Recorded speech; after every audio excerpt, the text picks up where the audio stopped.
এক দফা বাড়ল চাল, ডাল, ডিম, মুরগি, পেঁয়াজের দাম। বাজার নিয়ন্ত্রণে ভোক্তা অধিকারের অভিযান। আশুলিয়া হত্যার পর মৃতদেহ পোড়ানোর ঘটনায় পুলিশ ইন্সপেক্টর আরাফাত গ্রেপ্তার। ঝিনাইদহের সাবেক এমপি নায়েব আলী 4 দিনের রিমান্ডে।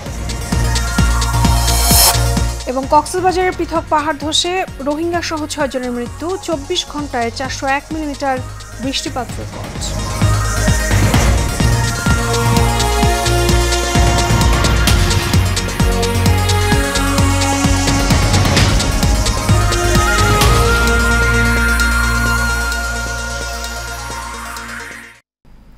স্বাগত এশিয়া নিউজে, আপনাদের সঙ্গে আছি আমি মিতা মৌসুমী। শুনছেন বিআরবি কেবল ইন্ডাস্ট্রিজ লিমিটেড সংবাদ শিরোনাম। এবারে চলে যাব বিস্তারিত সংবাদে। বাজারে আবারও এক দফা বেড়েছে ব্রয়লার মুরগি এবং ডিমের দাম। প্রতি ডজন ডিম বিক্রি হচ্ছে 160 টাকা দরে। এদিকে অনেক দিন ধরে স্থির থাকা চাল, ডাল, আটার দাম খানিকটা বেড়েছে। বাড়তি দামে বিক্রি হচ্ছে সবজি। ক্রেতাদের অভিযোগ, বাজারে নানান সব কারণে হতাশায় ভুগছেন তারা।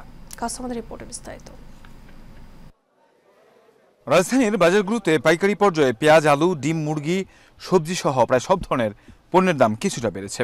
উল্লেখযোগ্য হারে বাড়ছে ডিম এবং ব্রয়লার মুরগির দাম। যেটা ভাবছিলাম যে হয়তো ছাত্র জনতার আন্দোলনের যে অভ্যর্থনের মাধ্যমে যে সরকারের যে একটা পরিবর্তন হয়েছে, ভাবছিলাম যে আরও কিছু ভালো কিংবা দ্রব্যমূল্যের কমে আসবে, আমরা সেভাবে চলতে পারবো, কিন্তু সেটার কোনো প্রতিফলন দেখতে পারতেছি না। সপ্তাহের ব্যবধানে প্রতি হালি ডিম 5 টাকা বেড়ে 55 টাকা বিক্রি হচ্ছে। আর প্রতি কেজি ব্রয়লার মুরগি কিনতে খরচ হচ্ছে 200 টাকা। এছাড়া নতুন করে বেড়েছে আদা রসুনের দাম। বন্যার কারণে একটু যে বাড়ছে, এটা বাস্তব বাড়ছে, হাতি গোড়া না, 2-3 কেজিতে বাড়ছে, এটা ঠিক। কিন্তু যে জায়গাতে বাড়াত আছে, এই বাড়াটার মধ্যে আছে, এরপর আর বাড়ে নেই। বাজারের পরিস্থিতি আপনার দাম বাড়তির মধ্যে আছে। আপনার এই যে শসা 60 টাকা কেজি, বেগুন, গোল বেগুন, সাদা গোল, লাল গোল, এগুলা 100 টাকা। আমরা চাই যে আমাদের সবজি সব ধরনের বাজার তরকারির জন্য দামটা কমে যায়। এখন তো উচ্চমানের আলু হচ্ছে 60 টাকা, করলা 80 টাকা। এগুলো তো আমরা নিম্নবিত্ত পরিবারের মানুষদের তো এইভাবে খাওয়া তো সম্ভব না। বাজার তো মোটামুটি একটু সামান্য দিক সেদিক গেছে। অন্যদিকে সবজি সহ নিত্য প্রয়োজনীয় পণ্যের দাম বাড়ায় বিপাকে ক্রেতা বিক্রেতা উভয়ই। বর্তমানে আগের সে দাম অনেক বাড়তি, কারণ হইলো ডিম পাওয়া যাইতেছে না। আরও দেখে গেলে আপনার ডিমের একটু ক্রাইসিসই আমরা দেখতেছি, যার ফলে নিজের চোখে দেখতেছি ডিম আসলেই পাওয়া যাইতেছে। গত কয়েক সপ্তাহ তুলনায় এখন আপনার আদার দামটা একটু বেশি, রসুনের দামটা একটু বেশি, পেঁয়াজের দামটা একটু বেশি। এদিকে আন্তর্জাতিক বাজারে ভোজ্য তেলের দাম বৃদ্ধিতে দেশের বাজারেও বাড়ার শঙ্কা রয়েছে বলে জানান বিক্রেতারা। তবে বাজার নিয়ন্ত্রণে এই সরকার ভূমিকা রাখবে বলে আশা সবার। কাউসার আহমেদ, এশিয়ান টেলিভিশন, ঢাকা। ডিমের মূল্য তদারকির লক্ষ্যে রাজধানীর বিভিন্ন বাজার এবং আড়তে অভিযান পরিচালনা করেছে জাতীয় ভোক্তা অধিকার সংরক্ষণ অধিদপ্তর। অভিযানে ডিম ক্রয়ের ক্যাশ মেমোতে দাম উল্লেখ না থাকায় ইচ্ছেমতো মূল্য নির্ধারণ করা সহ নানা অভিযোগে 2টি দোকানকে 11,000 টাকা জরিমানা করেছে সংস্থাটি। এইচএমএ রিপোর্ট। ঢাকা সহ সারা দেশে ডিমের মূল্য স্থিতিশীল ও সরবরাহ স্বাভাবিক রাখার লক্ষ্যে বাজার তদারকি কার্যক্রম পরিচালনা করছে ভোক্তা অধিকার সংরক্ষণ অধিদপ্তর। এরই ধারাবাহিকতায় রাজধানীর কাপ্তান বাজারে ডিমের আড়তে অভিযান চালায় সংস্থাটির একটি টিম। ভারত থেকে ডিম আমদানির পরেও কিছু জায়গায় মূল্য বেশি রাখার অভিযোগ উঠছে। ডিম প্রতি অতিরিক্ত লাভের আশায় নিজেদের ইচ্ছে মতো মূল্য নির্ধারণ করছে ব্যবসায়ীরা। এমনই এক অভিযোগে এক ডিম ব্যবসায়ীকে 10,000 টাকা জরিমানা করা হয়। একটা রেট বেশি ছিল আর কি, এটা স্লিপে, ঠিক আছে। তো আমাদের কেইন খরচ আছে, ওগুলো মিলে একটু রেট বেশি ছিল। আর অন্যগুলো রেট বেশি কম ছিল, আপনার রেট বেশি ছিল, একটার মধ্যে রেট কম ছিল আর কি, এই জন্য আর কি। এই সীমিত বেশি না, মোটামুটি মানে 10-20 টাকা বেশি হয়েছে আর কি। যেটা লাভ করার যেটা যৌক্তিকতা আছে উনি সেটা দেখাতে পারেননি। মানে উনি ওনার মতো করে একটা হিসাব দিয়েছেন। আমাদের যে হিসাব, আমার মতো ওনাদের 1 টাকা 38 পয়সা, 138 টাকা ওনাদের ডজন পড়ে, কেনা পড়ে। সেখানে উনি 1 টাকা 147 টাকা বিক্রি করছেন, প্রায় 10 টাকার মতো ব্যবধান পড়ে। দোকানে সঠিক মূল্য তালিকা আর ডিম কেনা রসিদ না থাকায় সতর্কতা স্বরূপ আরেক ব্যবসায়ীকে 1000 টাকা জরিমানা করা হয়। ব্যস্ততা ছিলাম সকালে, যার জন্য মূল্য তালিকা আনতে পারিনি। তো না আনাতে আর কি জরিমানা করা হয়েছে। অভিযান শেষে ভোক্তা অধিকার সংরক্ষণ অধিদপ্তরের কর্মকর্তা জানান তাদের এই অভিযান অব্যাহত থাকবে।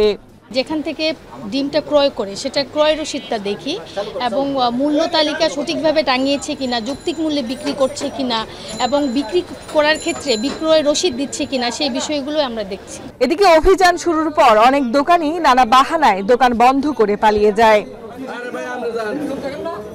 এইচএ মিতু, এশিয়ান টেলিভিশন, ঢাকা। গত 5 আগস্ট আশুলিয়া থানার সামনে লাশ পোড়ানোর ঘটনায় জড়িত ইন্সপেক্টর আরাফাত হোসেনকে রাজধানীর আফতাবনগর থেকে গ্রেফতার করেছে র্যাব।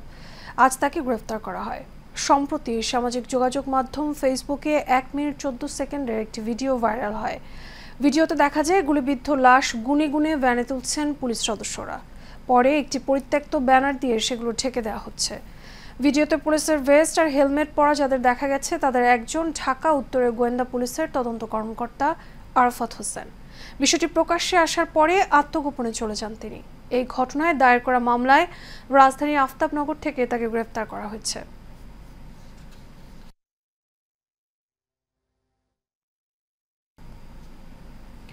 ঝিনাইদহ 1 আসনের সাবেক সংসদ সদস্য নায়েব আলী জোয়ারদারকে 4 দিনের রিমান্ড দিয়েছেন আদালত। এর আগে গতরাতে জেলা শহরের আরাপপুর বাসস্ট্যান্ড এলাকা থেকে তাকে গ্রেফতার করে র্যাব। 6 জানায় নাশকতা মামলার আসামি সাবেক এমপি নায়েব আলী শহরের আরাপপুর বাসস্ট্যান্ড এলাকার তার নিজ বাড়িতে অবস্থান করছে এমন সংবাদের ভিত্তিতে যৌথ অভিযান চালিয়ে তাকে গ্রেফতার করা হয়। এরপর তাকে থানায় পাঠায় র্যাব।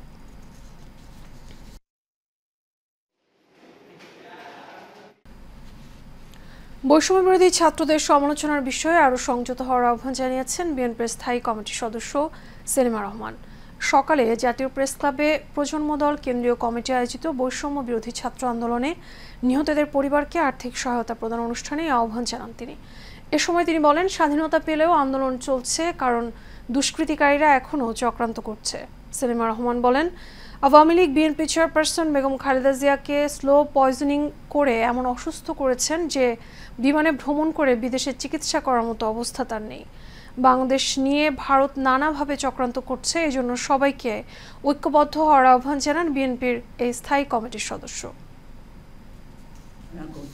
ভারত আমাদের সঙ্গে বিভিন্নভাবে এখন ষড়যন্ত্র করছে, যেখানে আমরা ঋণে জর্জরিত, সেখানে আমাদের সবাইকে ঐক্যবদ্ধ থাকতে হবে। তিলে তিলে তাকে মারার জন্য স্লো পয়জনিং করা হয়েছিল, যার কারণে আজকে তিনি এমন অসুস্থ যে অসুস্থতার কারণে তাকে যে বিদেশে পাঠানো হবে, সেই বিদেশে যে 2.5 ঘন্টা পর্যন্ত উনি প্লেনে যেতে পারবেন কিনা সেই চিন্তা করা হচ্ছে। ডাক্তাররা সেগুলো পর্যালোচনা করছে। তার শরীরের এমন অবস্থা, তিনি মৃত্যুর সঙ্গে লড়াই করেছেন, কিন্তু তিনি আপোষ করেন নাই। সারা দেশের মতো বৈষম্য বিরোধী ছাত্র আন্দোলনে গাইবান্ধা রাজপথেও নেমেছিলেন হাজার হাজার ছাত্র জনতা। আন্দোলন ঠেকাতে পুলিশের গুলি এবং টিয়ার শেলের আঘাতে আহত হয় সাংবাদিক সহ শতাধিক ছাত্র জনতা। রাবার বুলেটের আঘাতে কেউ অন্ধ হওয়ার পথে, আবার কেউ বুলেট শরীরে বহন করছেন। খালেদ হোসেনের তথ্য এবং ছবিতে আরও জানাচ্ছেন এইচএ মিতু। 4 আগস্ট বৈষম্য বিরোধী ছাত্র আন্দোলনের ডাকা অসহযোগ আন্দোলনের দিন গাইবান্ধায় ছাত্র জনতার শান্তিপূর্ণ মিছিলে গুলি চালায় পুলিশ। এই ঘটনায় সেদিন সাংবাদিক সহ শতাধিক ছাত্র জনতা রাবার বুলেট বিদ্ধ হন। অনেকে সুস্থ হয়ে উঠলেও এখনো কয়েকজন রাবার বুলেট শরীরে বয়ে নিয়ে বেড়াচ্ছেন। অসহনীয় যন্ত্রণায় দিন কাটছে আহতদের, আর তাদের নিয়ে বিপাকে পড়ছেন স্বজনরা। গুলি খাইছি অনেক, এখানে হাতে এখানে খাইছি, মুখে, তারপর মাথায় আছে, কানের এখানে, ঠোঁটের উপরে এখানে, বুকে 4টা লাগছে। ওর এখন সমস্যা হচ্ছে হলো, বেশি সমস্যা হচ্ছে মাথা ব্যথা করে, তারপর হচ্ছে মাঝে মধ্যে বমি বমি ভাব হয়, আবার মানে খাওয়ার রুচি তো নাই। এটা 4টে মারছে, এটা 2টো মারছে, আমি দেখতে পাই না। আমার বাবার টাকা নাই, আমি কি করবো, করে পাই না। ডাক্তার দেখা 2টো করে 1টা মারছে আর 2টা আছে। যে 2টা গুলি আছে, ওই 2টা গুলি তখন বের করার লাগবে, বের করতে তো অনেক প্রচুর টাকার দরকার। আমি ওই টাকাটা কই পাবো? এখন গুলি খায়া বুঝছেন, 4টা গুলি খায়া পড়ি থাকলো, সরকার চাই না বসে দেয়নি আমাকে। সেদিন মিছিলে গুলি না চালিয়েও পরিস্থিতি সামাল দিতে পারত বলে জানিয়েছেন সাংবাদিক ও প্রত্যক্ষদর্শীরা। পুলিশ এতটাই মারমুখী ছিল, সেদিন গণমাধ্যম কর্মীদের উপরেই নির্মমভাবে গুলি চালানো। সেখানে ঢাকা টাইমসে আমি নিজে কাজ করি, আমি গুলিবিদ্ধ হয়েছি, ঢাকা পোস্টের রিপন গুলিবিদ্ধ হয়েছে, বার্তাবাজারের সুমন গুলিবিদ্ধ হয়েছে। তো এই গুলি না চালিয়ে তাদেরকে যদি অন্যভাবেও এটা কিন্তু ম্যানেজ করা যেত। এই ঘটনা আসলে আমি তীব্র নিন্দা জানাই। ছাত্র জনতার অভ্যুত্থানে আহতদের রাষ্ট্রীয়ভাবে চিকিৎসার সুব্যবস্থা করে দেওয়ার আহ্বান জানিয়েছেন তাদের পরিবারের সদস্যরা। HM Itu, Asian television. কক্সবাজারে পাহাড় ধসে পৃথক ঘটনায় 6 জনের মৃত্যু হয়েছে। এর মধ্যে সদরের ঝিলংজায় মা এবং 2 শিশু সন্তান মারা গেছেন। আর উখিয়ার রোহিঙ্গা ক্যাম্পে প্রাণ গেছে 3 জনের। কাল রাত 2টার দিকে ঝিলংজার দক্ষিণ ডিককুলে এলাকায় একই পরিবারের 3 জনের মৃত্যুর ঘটনা ঘটে। নিহতরা হলেন দক্ষিণ ডিককুলের মিজানুর রহমানের স্ত্রী আখিমণি এবং তার 2 শিশু কন্যা মিহা জান্নাত নাইমা এবং লতিফা ইসলাম। স্বজনরা জানায়, বৃহস্পতিবার রাত 2টার দিকে ভারী বৃষ্টিতে মিজানের বাড়িতে পাহাড় ধসে পড়ে। তাৎক্ষণিকভাবে মিজানকে জীবিত উদ্ধার করা হয়। পরে দমকল বাহিনীর সহযোগিতায় মিজানের স্ত্রী এবং 2 শিশু মেয়ের মরদেহ উদ্ধার করা হয়। এদিকে উখিয়ার হাকিমপাড়া 14 নম্বর রোহিঙ্গা ক্যাম্পে পাহাড় ধসে মৃত্যু হয়েছে 3 জনের। টানা 3 ঘন্টার প্রবল বৃষ্টিতে ডুবে গেছে কক্সবাজারের প্রধান সড়ক। পানিতে হোটেল, মোটেল জোন, গোলদিঘির পাড়, বাজারঘাটা এবং কেন্দ্রীয় বাস এলাকায় জলাবদ্ধতা সৃষ্টি হয়েছে। আবহাওয়া অধিদপ্তর জানিয়েছে, কক্সবাজারে গত 24 ঘন্টায় 401 মিলিমিটার বৃষ্টিপাত রেকর্ড করা হয়েছে, যা চলতি মৌসুমে একদিনের সর্বোচ্চ রেকর্ড। ড্রেনেজ ব্যবস্থা ভেঙে পড়ায় বৃষ্টির পানি সরতে পারছে না। এতে তীব্র যানজট সৃষ্টি হয়েছে। জলাবদ্ধতার কবলে পড়ে জনসাধারণের দুর্ভোগ চরমে পৌঁছেছে। বৃহস্পতিবার সকাল থেকে দুপুর পর্যন্ত গুড়ি গুড়ি বৃষ্টি হয়। দুপুরের পর শুরু হয় ভারী বর্ষণ।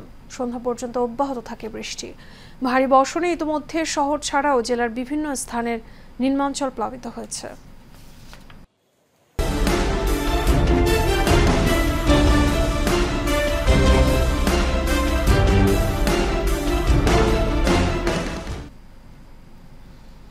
সরকারি নিষেধাজ্ঞা থাকার পরেও খুলনা উপকূলীয় অঞ্চলের নদীগুলো থেকে অবৈধভাবে বালু উত্তোলন করছে প্রভাবশালী ব্যক্তিরা। এতে হুমকির মুখে পড়েছে ফসলি জমিসহ ঘরবাড়ি। পরিবেশবিদরা বলছেন, অবৈধ বালু উত্তোলনের ফলে একদিকে যেমন নদী ভাঙনের মুখে পড়ছে, তেমনই ঝুঁকিতে পড়ছে পরিবেশ। এদিকে জেলা প্রশাসনের মাধ্যমে অপরাধীদের বিরুদ্ধে আইনগত ব্যবস্থা নেওয়া হবে বলে জানিয়েছেন খুলনা পানি উন্নয়ন বোর্ড কর্তৃপক্ষ। খুলনা থেকে শেখ রাসেলের তোলা ছবিতে বাবুল আক্তারের রিপোর্ট, জানাচ্ছেন মাজহারুল আমিন শুভ। ঘূর্ণিঝড় আইলায় বিধ্বস্ত খুলনার দাকো, পাইকগাছা ও বটিয়াঘাটা উপজেলার বিভিন্ন নদীগুলো এখন প্রভাবশালী ব্যক্তিদের দখলে। এসব ব্যক্তিরা ভাঙন কবলিত এলাকায় ড্রেজার মেশিনের মাধ্যমে অবৈধভাবে উত্তোলন করছে কোটি কোটি টাকার বালু। ড্রেজারের মালিক জাহাঙ্গীর সাহেব, 2 নং কাস্টমার দাদাজি ডক্টর আর সালাই বাপ্পি মিয়া বইটাকাটা। প্রতিনিয়ত দুর্যোগের সাথে যুদ্ধ করে বেঁচে থাকা দক্ষিণ পশ্চিমাঞ্চলের মানুষগুলোর জন্য এ যেন মরার উপর খাড়ার ঘা। অবৈধ বালু উত্তোলন করায় নতুন করে নদী ভাঙনের আতঙ্কে দুর্গম এলাকার অর্ধলক্ষাধিক মানুষ। আমরা তো উপকূলীয় অঞ্চলে বসবাস করি, এখানে তো কৃষি নির্ভরশীল এলাকা। এখানে যে নদী ভাঙন, কৃষকরা প্রতিবারই হুমকির সম্মুখীন হচ্ছে, ফসলের ব্যাপক ক্ষতি হয়। এর বেড়ির ভাঙন বেশি বাড়তেছে, রাস্তাঘাট ভেঙে চলে যাচ্ছে, এগুলো এলাকার মানুষের ক্ষয়ক্ষতি হচ্ছে। শুধুমাত্র কারণ হলো এই আপনার বালু কাটার কারণে। এই যে ভাঙন এই পরিমাণ, আর সেই জায়গায় বেশি কাটতেছে, সেই জায়গায় বেশি কাটতেছে। তাই এখন আমরা কোনো কথা বলি কাজ আছে না, যে আমরা কই দিলি উপরে যারা আসে দলীয়ভাবে বা অন্যভাবে যারা নেতাকতা আসে তারা এসে পয়সা করে তাগিদ দিয়ে তারা আবার যাতায়াত। আমরা 2-1 দিন করি, একদিন বন্ধ হয়, পরের দিন আবার শুরু হয়ে যায়। নদী থেকে বালু উত্তোলনের ক্ষেত্রে যথাযথ আইন রয়েছে, সেই আইন না মেনে অসাধু ব্যক্তিরা নদ নদীগুলোকে হুমকির মুখে ফেলছে বলে মনে করেন এই পরিবেশবিদ। একদিকে যেমন নদ নদীগুলো হুমকির মুখে পড়ছে, ভাঙনের প্রবণতা বাড়ছে, ঝুঁকি বাড়ছে, অন্যদিকে মানুষের যে স্বাস্থ্য ঝুঁকি বাড়ছে, এবং শুধুমাত্র মানুষের স্বাস্থ্য ঝুঁকি না, এখানে যে উদ্ভিদ প্রাণী সামগ্রিক যে প্রতিবেশের উপর একটা নেতিবাচক প্রভাব পড়ছে। জেলা প্রশাসনের মাধ্যমে অবৈধ বালু উত্তোলনকারীদের বিরুদ্ধে আইনগত ব্যবস্থা নেওয়া হবে বলে জানান খুলনা পানি উন্নয়ন বোর্ড কর্তৃপক্ষ। জেলা প্রশাসনের সহায়তায় এইসব অবৈধ বালু উত্তোলনের বিরুদ্ধে যথাযথ পদক্ষেপের গ্রহণ করার ব্যবস্থা করবে। এদিকে আওয়ামী লীগ সরকার পতনের পর একটি প্রভাবশালী মহল নদীর বিভিন্ন পয়েন্টে বালু উত্তোলন ও বালু মহলগুলো দখলের পায়তারা করছে। মাজহারুল আমিন শুভ, এশিয়ান টেলিভিশন।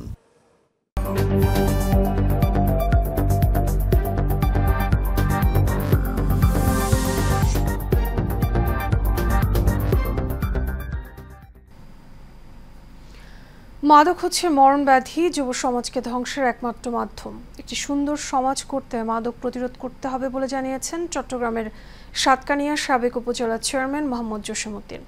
উপজেলার বিভিন্ন স্থানে যুব সমাজকে মাদকের ভয়ানক আগ্রাসন থেকে রক্ষায় মিছিল এবং সমাবেশে এসব কথা বলেন তিনি। এসব উপস্থিত ছিলেন শিক্ষাবিদ, সমাজসেবক, আলেম সমাজ সহ বিভিন্ন পেশার নেতৃবৃন্দ।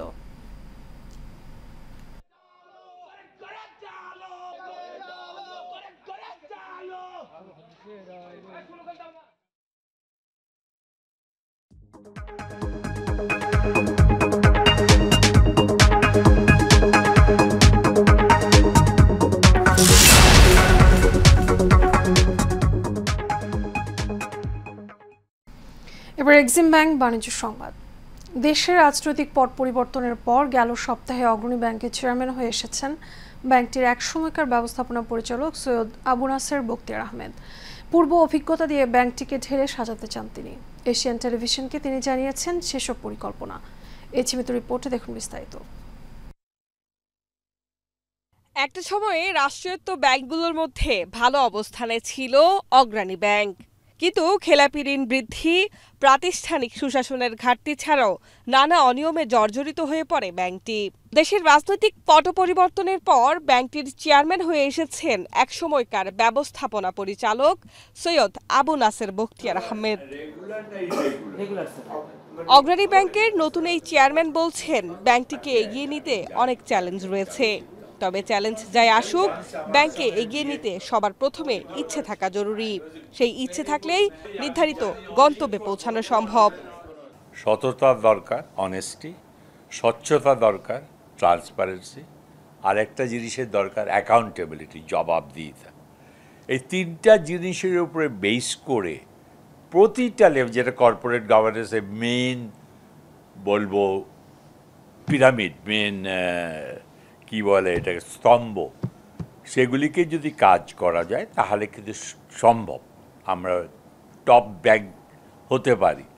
তিনি বলেন, বিভিন্ন আর্থিক প্রতিষ্ঠানের পরিচালনা পর্ষদে রাজনৈতিক প্রভাব খাটিয়ে অনেকে বসতেন। এরা তাদের নিজস্ব ব্যক্তিদের মাধ্যমে নামে বেনামে ঋণ নিতেন। এসব ঋণ না দিতে চাইলে ম্যানেজমেন্টের ওপর বল প্রয়োগও করা হতো। পলিটিক্যাল সাপোর্ট নিয়ে অনেকে বোর্ডে এসে লেফট অ্যান্ড রাইট লোন দেওয়ার একটা চেষ্টা করত, ম্যানেজমেন্টকে জোর জবরদস্তি করতো, এটা দিচ্ছ টাকা, বকাঝকা করত। আমার সময় এটা হয়েছিল, কিন্তু ফেস করতে হবে। যারা strong backbone, they will be successful, তাদের কোনো অসুবিধা হবে না। খেলাপি ঋণ আদায় প্রসঙ্গে আবু নাসের বললেন, খেলাপি ঋণ আদায়ের জন্য পরিকল্পনা অনুযায়ী এগোতে হবে। ঋণ আদায়ের প্রথম শর্ত ব্যাংক ও খেলাপি ঋণকারীর মুখোমুখি বসতে হবে, তাদের সঙ্গে কথা বলতে হবে। এটার জন্য প্রচেষ্টা ব্যাংক ম্যানেজমেন্টে যারা আছে তাদের 100% এফোর্টস দিতে হবে, নাহলে কিন্তু সাকসেসফুল হবে না। তারা যদি ওই সার্কুলার ইস্যু করে দিল, চিঠি ইস্যু করে দিল, বসে থাকলে হবে না। এটা তাদের সঙ্গে মিটিং করে বসে সেটেলমেন্টে যেতে হবে। বর্তমানে ব্যাংক ঋণ দেওয়ার প্রসঙ্গে তিনি জানালেন, চলমান সময়ে নতুন কোনো গ্রাহককে ব্যাংক লোন দেওয়া হবে না, তবে চলমান গ্রাহকদের তথ্য যাচাই বাছাই করে তাদের বিষয়ে সিদ্ধান্ত নেওয়া যেতে পারে। তাদের রিকোয়ারমেন্টস দেখে, তাদের অ্যাবিলিটি দেখে, তাদের ইনকাম জেনারেশন দেখে হয়তো কিছু সাপোর্ট আমরা দিতে পারবো। Mitu, Asian television, Dhaka. Asian news আগে বিআরবি কেবল ইন্ডাস্ট্রিজ লিমিটেড সংবাদ শিরোনামগুলো জানাবো আরও একবার।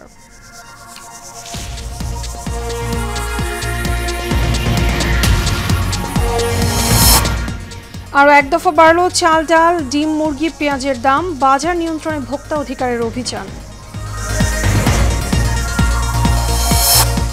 আশুলিয়া হত্যার পর মৃতদেহ পোড়ানোর ঘটনায় পুলিশ ইন্সপেক্টর আরাফাত গ্রেপ্তার। ঝিনাইদহের সাবেক এমপি নায়েব আলী 4 দিনের রিমান্ডে।